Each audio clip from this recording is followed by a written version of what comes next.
রাজবাড়ীতে রিপন হত্যার প্রতিবাদে শ্রমিক দলের মানববন্ধন। রাজবাড়ী থেকে রানার প্রতিবেদনে দেখুন বিস্তারিত।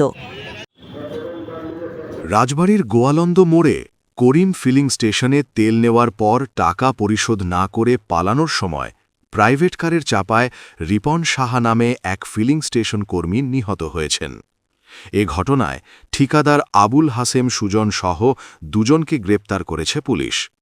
সোমবার ১৯ জানুয়ারি সকাল ১১টার দিকে হত্যাকারীকে ফাঁসির দাবিতে মানববন্ধন করেন রাজবাড়ী জেলা শ্রমিক দলের নেতাকর্মীরা।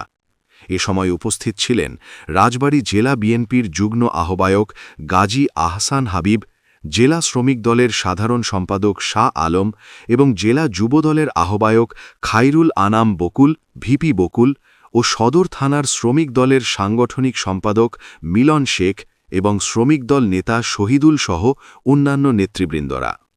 এ সময় শ্রমিক নেতারা বলেন, আবুল হোসেন সুজন বিএনপির কেউ নন। তিনি বিগত দিন থেকে আওয়ামী লীগ নেতাদের সাথে তার ওঠা বসা। সে একটার পর একটা অপকর্ম করে আসছে। আমরা তার কঠোর শাস্তি চাই। তার কঠোর শাস্তির দাবিতে আমাদের এই মানববন্ধন।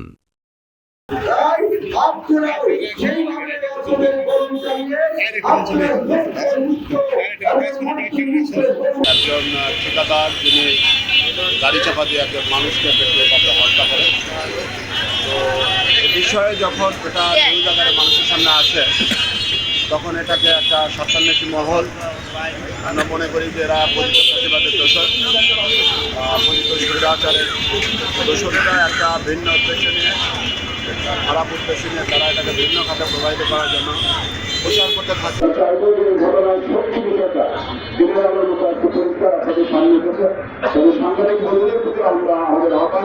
আপনার সত্যটা লিখবেন, ভবিষ্যতে এটাকে সংবাদ প্রচার করার আগে যে আমাদের দেশ কিন্তু কেউ ছিল না বা এখন যে